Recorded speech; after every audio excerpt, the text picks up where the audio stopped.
Hello everyone, welcome to From the Star Wars Home Video Library. I'm your host Nathan P. Butler, and this time we're not actually looking at a product yet. I just want to give you a sense of what's coming in the next two and let you see something new with the collection room here. So first off, two episodes coming up here in the very near future that I'm recording at the same time as this. We're going to be taking a look at another Star Wars Super 8 reel, which is pretty cool, something I've been searching for a long time, but was somewhat of an imperfect product that I actually received. And we will also be taking a look at a recent documentary release on Blu-ray, which also had some issues, but thanks to a helpful member of the Star Wars home video community, I actually have a nice, full, complete copy of at this point. So a couple of oddball items here coming up. What I want to show you in this episode real quick, I know I've shown you way back when we moved into this house, I showed you sort of the steps of building the collection room in the first place. But what you see behind me is just a part of what goes on in here. There's a couple of shelves that I reference from time to time that are kind of off to the side here with a window in between them.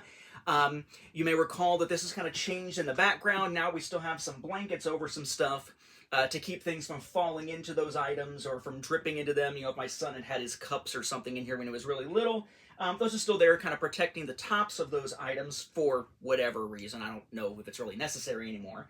But for years, I'd had either unraveled playpins or project boards or both blocking off stuff in my collection over here and on either of these two shelves that you can't see from this particular angle. We'll change the camera here in a second. And then a while back, you may recall that I talked about how I had replaced that with now a room-length curtain rod over top of this set of shelves that had two long black curtain liners, basically, as shower curtain liners, that would then cover it up and then clip with some little clips I could use on papers to hold them closed. And that would protect them from my son just taking them open and getting into stuff. He's 5 now, so it's not as big a deal, but still a thing, as we will see in one of those episodes.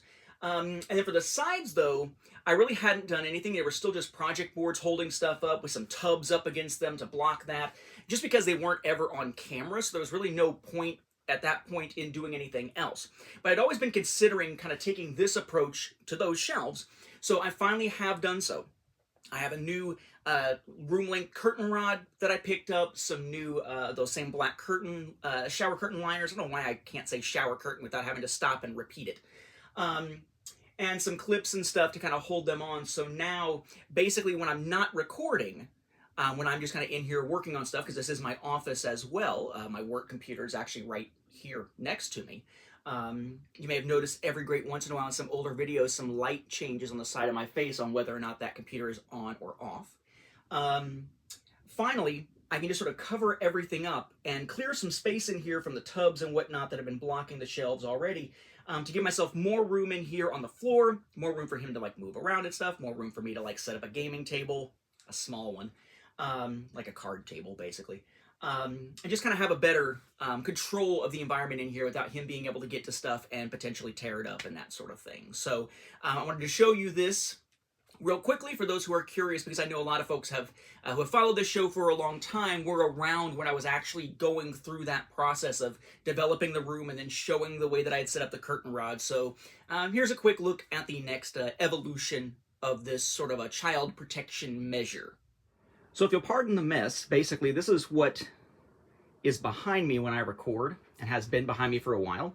Just one of these room-length curtain rods with some black shower curtain liners attached here, clipped closed with the little kind of alligator clips or whatever you call them that you would use for papers.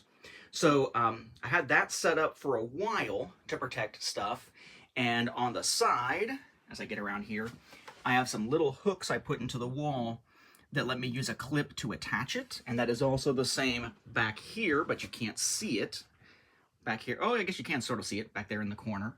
But then just recently, I added another room-length curtain rod with some more curtains that are about a foot longer than the others, and I have little hooks now on the side of each shelf where I can use those little clips in, I think it's 3 places on either side, to clip them closed so that here's the actual window, but I can actually protect my collection from my son grabbing stuff on each side now. I've had these tubs blocking it. The tubs usually were holding up these giant paper boards to protect it, but I've removed the boards, And pretty soon I'll find a better place to put this stuff. We're just kind of using this room as a sorting, dumping ground right now as I'm trying to rearrange some stuff. But that's what it looks like when it is covered. And then this, scooted over here, is what it looks like.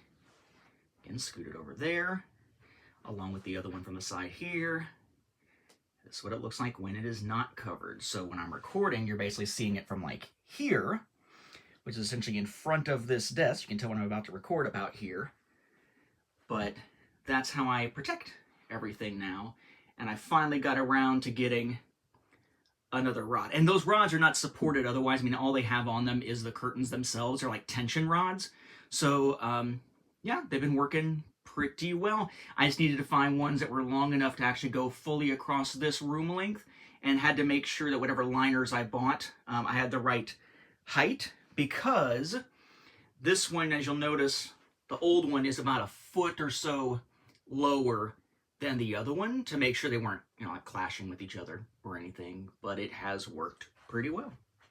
So there you go. Hopefully you found that of interest. I'm assuming that those who didn't find it of interest dropped off pretty early, so if you're still around, I hope maybe this gives you some ideas for your own collection and protecting purposes, perhaps. For me, I was looking for something that's just cheap and effective, just to block stuff off, and it seems to have worked so far.